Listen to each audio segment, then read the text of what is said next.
कि ये अजय आलोक का मुंह बंद कर दीजिए, बीजेपी का मुंह बंद कर दीजिए, ये कहकर कि टिन्नू यादव अखिलेश यादव के संपर्क में थे जनता पार्टी के प्रवक्ता जो बात कह रहे हैं मनगढ़ंत कह रहे हैं। मनगढ़ंत तो मतलब समझते हो, चूंकि एक यादव है तो यादव से जोड़ रहे हैं, तो मिश्रा जी को किससे जोड़ेंगे, तिवारी जी को किससे जोड़ेंगे, उनको भी जोड़ दो। ऑडियो बंद रहेगा बाकी सबका। अजय आलोक आपका ऑडियो। ये अपने आप को किस मुंह से सनातनी कहते हैं? राम गोपाल वर्मा सदन में खड़े होकर कहे मलकर बोलिए, अखिलेश यादव ने भी डिनाई नहीं मैं किया कह रहा हूं ना। हो सकता है कल को सीडीआर आए, चैट आया, चैट सामने आ बात करने से क्या फायदा, ये मुद्दे को डाइवर्ट कर रहे हैं, एक गंभीर विषय को उसको डाइवर्ट करना चाहते हैं बस, और कुछ। 8 लोग जो पकड़े गए वो किसके संपर्क में रोज रहते थे और किसके अंडर में काम करते थे, उनका तो नाम नहीं ले पा रहे आप कि किसके संपर्क में रहते थे, कौन किसको रिपोर्ट करते थे, किसके लिए काम करते थे, वो ज्यादा इंपॉर्टेंट है ना। होने के नाते ये जिम्मेदारी तो अजय आलोक आपकी भी थी। जब हमने चढ़ावा चोरी प्रोग्राम किया, मंदिर पे चढ़ावा चोरी की बात उठाई, तो आपको मेरे साथ आके खड़ा। पूरे हिंदू समाज को एकजुट होकर के इस कलंक को धोने का काम करना चाहिए, चाहे किसी भी पार्टी में काम कर रहे हैं। जन्मभूमि आंदोलन, कृष्ण जन्मभूमि आंदोलन को लीड करेंगे अखिलेश यादव। हम लोग पीछे पीछे आएंगे। कौन ये कृष्ण जन्मभूमि मंदिर बनाने में आप आगे रहे,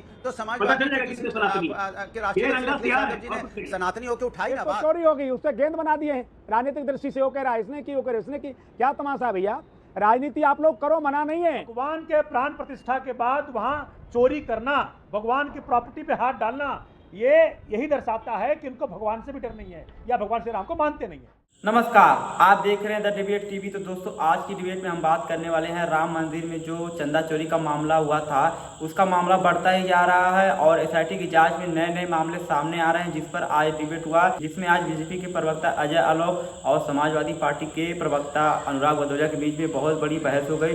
तो दोस्तों, फुल डिबेट देखना, चैनल पर है तो चैनल को सब्सक्राइब कर लेना।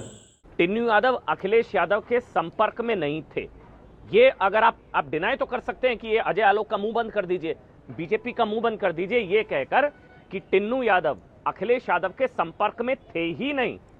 बाद में सीडीआर आएगी, बाद में पता लगेगा, तब पकड़ा गया कहीं झूठ। क्लियर तो कर सकते हैं कि नहीं, कोई बात ही नहीं होती थी, टिन्नू यादव अखिलेश यादव के संपर्क में थे ही नहीं। अनुराग भदौरिया,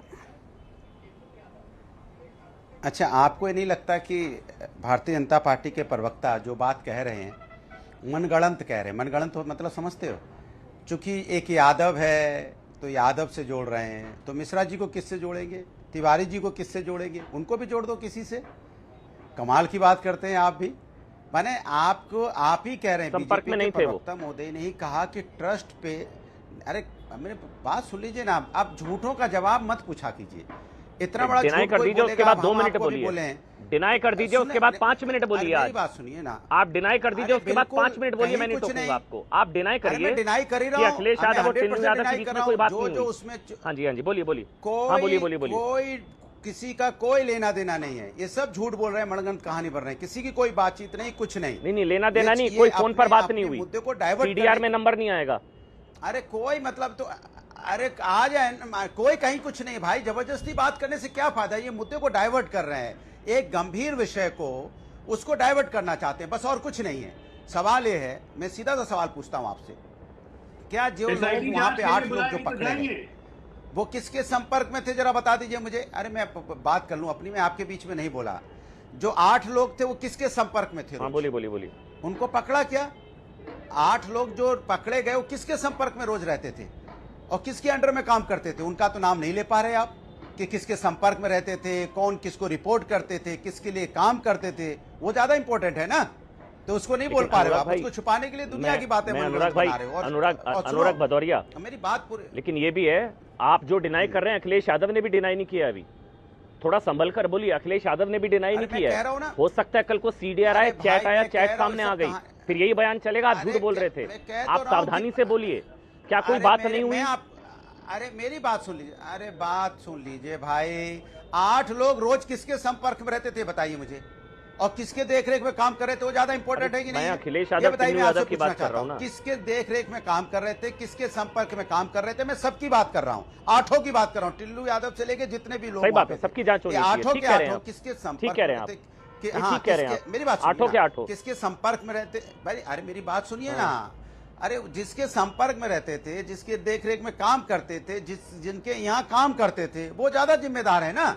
उसमें बात इधर उधर, अब मेरी बात पूरी होने दीजिए, आप बात भटका रहे ध्यान को। मैंने कहा, अभी बीजेपी के प्रवक्ता ने कहा ट्रस्ट पे ट्रस्ट की कमी तो हुई है, तो ये तो मानते हैं ना ट्रस्ट पे ट्रस्ट की कमी हुई है। दूसरी बात इन्होंने बोला चोरी तो हुई है। चलिए, आपको बहुत बहुत धन्यवाद कि आपने कम से कम समाजवादी पार्टी के राष्ट्रीय अध्यक्ष जी ने जो पहले उठाया था कि वहां चढ़ावा में चोरी हुई है, आज बीजेपी के प्रवक्ता साफ इस बात को कह रहे हैं कि चोरी हुई है, ट्रस्ट पे ट्रस्ट की कमी हुई है। तो हमने तो अपने दोनों धर्म निभाए, सुन तो लीजिए, हमने तो अपने दोनों धर्म निभाए, विपक्ष होने का धर्म निभाया क्योंकि हम विपक्ष में मेरी जिम्मेदारी बनती कहीं को कोई और सनातनी होने का धर्म निभाया कि मंदिर के यहाँ पे मंदिर में चढ़ावा चोरी हो रहा, तो एक सनातनी होने के नाते हमने उसको उजागर किया। मैं तो नवल किशोर दास के पास जा रहा हूं, लेकिन अनुराग भाई इतना, अनुराग भदौरिया, मैं आपकी बात से अग्री करता हूँ, मैं आपकी बात से बिल्कुल अग्री कर रहा हूँ अनुराग, नहीं मुझे आगे बढ़ना होगा अनुराग, मैं आपके साथ अग्री हूँ। ये जितने लोग जिसके संपर्क में थे, अगर SIT जांच होती है, सबको बुलाया जाएगा, क्या मैं वही पूछ रहा हूं ना, क्या अखिलेश यादव भी जाएंगे अगर उनको बुलाया जाता है तो?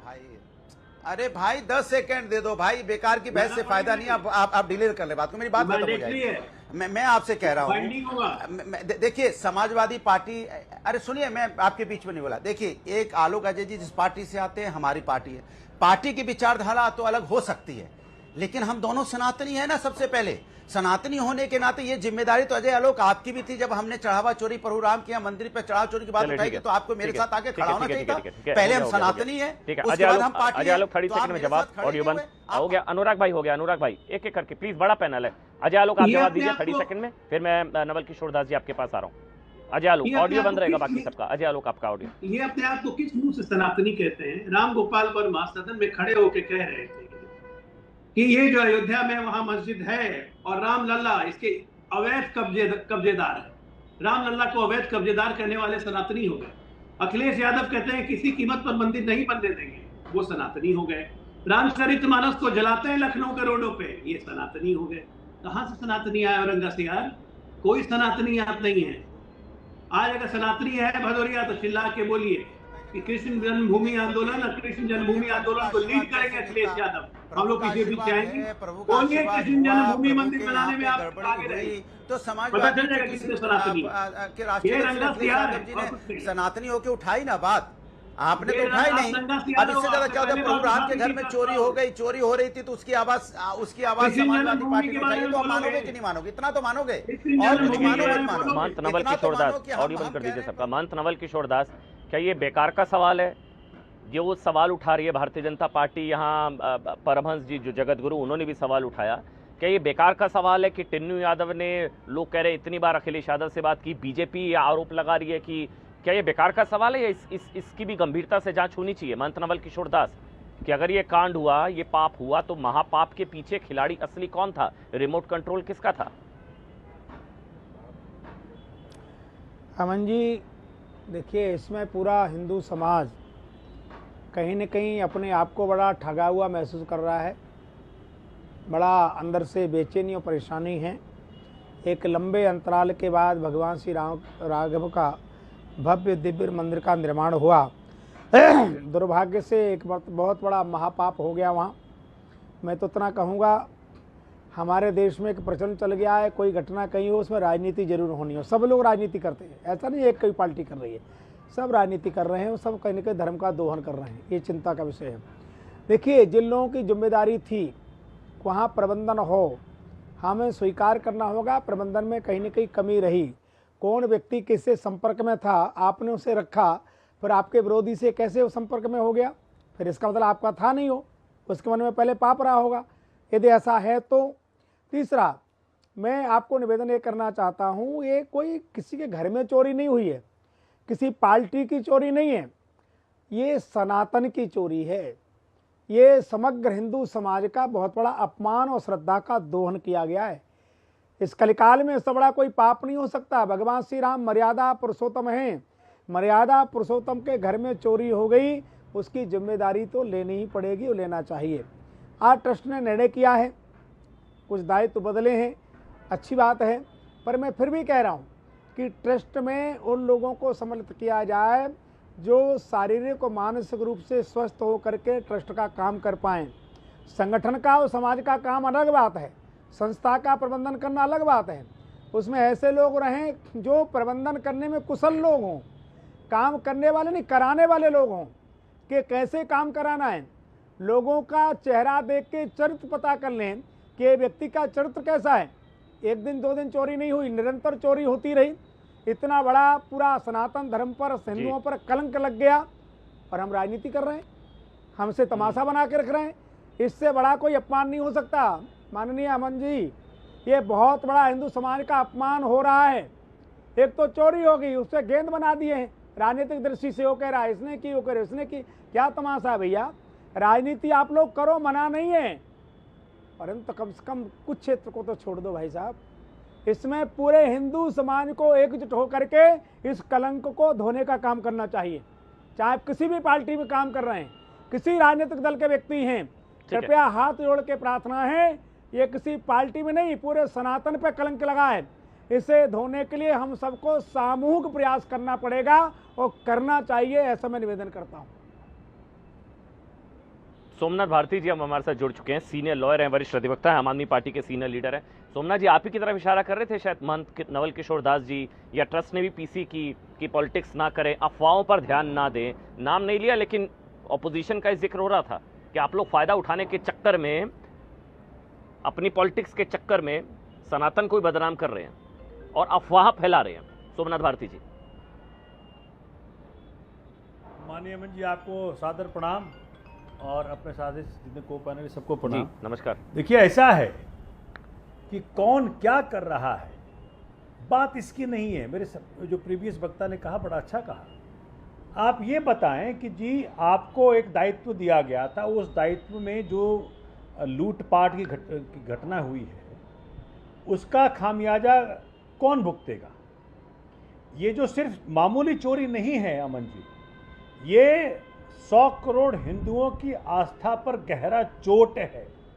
और इस करके मैं तो साफ साफ आपके माध्यम से पहुंचाना चाहता हूं सरकार तक बात कि इस प्रकार की घटनाएं, इस प्रकार का कुकृत्य, इसका स्पेशल कानून बनना चाहिए कि कोई व्यक्ति जब प्राण प्रतिष्ठा भगवान का हुआ, उस वक़्त वो शिल्पकार ने जो मूर्ति बनाई, वो मूर्ति जीवंत हो गई, भगवान श्री राम वहाँ विराजमान हो गए। आप अपने पिता के सामने कुछ गलत काम नहीं कर सकते। तो जब प्राण प्रतिष्ठा के बाद भगवान साक्षात हो गए वहाँ, तो उसके बाद वहाँ पे कोई व्यक्ति गलत काम करता है तो या तो उसको भगवान श्री राम में आस्था नहीं है, या वो इतना दुस्साहस कर रहा है कि रावण के से भी बड़ा दुष्कर्मी हो गया है। भगवान के प्राण प्रतिष्ठा के बाद वहाँ चोरी करना, भगवान की प्रॉपर्टी पे हाथ डालना, ये यही दर्शाता है कि उनको भगवान से भी डर नहीं है या भगवान श्री राम को मानते नहीं है। और वो लोग माननीय अमन जी, सोमनाथ जी, ये तो पुरानी डिबेट को लाए हैं, मैं आज की बात करूं। दोस्तों, आप लोगों ने पूरी डिबेट देखी, अपना राय जरूर बताना। राम मंदिर में जो चंदा चोरी हुई है उसका मामला बढ़ता ही जा रहा है और उस पर एक एक भी मुद्दे नए आ रहे हैं और एसआईटी की जांच में नए नए मामले भी सामने आ रहे हैं। यह पता चल रहा है कि चंपत राय जो वहाँ के संस्थापक थे, उन पर कार्रवाई हो रही है या नहीं हो रही है, उनका इस्तीफा अभी होगा या नहीं होगा, इस पर भी बात चल रही है। और समाजवादी पार्टी के प्रवक्ता अनुराग भदौरिया ने कहा कि हम लोग सनातनी हैं, ऐसा कैसे हो गया, इस बीजेपी सरकार में हमारी सरकार होती तो ऐसा बिल्कुल भी नहीं होता, ये बीजेपी सरकार में कैसी हो गई। और वहीं पर परमहंस महाराज जी ने कहा कि जो भी हुआ बहुत गलत हुआ, चोर जो था उसको तो घोर अपराध या कुछ दंड मिलना चाहिए, लेकिन आप लोग जो भी डिबेट कर रहे हैं इसमें राजनीति बिल्कुल भी नहीं कीजिए, क्योंकि हमारे राम भगवान का मामला है, श्रद्धा का मामला है। इसमें सबको एकजुट होकर के, कोई भी पार्टी का हो, इसमें सबको एकजुट करके हो के कार्रवाई करवानी चाहिए और साथ देना चाहिए, कोई भी हो, क्योंकि इस भगवान श्री राम का मामला है। इसमें भी आप लोग राजनीति करने लगते हो बीजेपी वाले। तो अनुराग भदौरिया ने कहा कि बीजेपी वालों को बस एक मुद्दा चाहिए उठाने के लिए, फिर वहाँ पे अपनी राजनीति घुसेड़ने लगते हैं और इनको कुछ आता नहीं है, बस एक ही मुद्दा इनको चाहिए कि किसी भी तरह समाजवादी पार्टी को गंदा करे। और आज इनकी सरकार में रामलला के मंदिर में चोरी हो गई, इतनी बड़ी गलती कैसे हो गई लोगों से। अनुराग भदौरिया ने कहा कि जब राम मंदिर में चोरी हुई तो सबसे पहले हम लोगों ने उसका मामला उठाया, हम लोगों ने बातचीत किया। फिर बीजेपी के प्रवक्ता अजय आलोक बोलने लगे कि आप लोग अब कब से सनातनी हो गए, जब मंदिर नहीं बन रहा था तो आप लोग तो बोल रहे थे मंदिर नहीं बनेगा, अब कहाँ से सनातनी हो गए। तो उसी पर अनुराग भदौरिया ने कहा कि मंदिर तो बना, लेकिन यही करने के लिए, मतलब चोरी करने के लिए मंदिर बना कि चोरी हो जाए। दोस्तों, आप लोगों ने पूरी डिबेट देखी, अपना राय जरूर बताना। ऐसे तीखे और वीडियो डिबेट देखने के लिए सब्सक्राइब कीजिए द डिबेट टीवी को।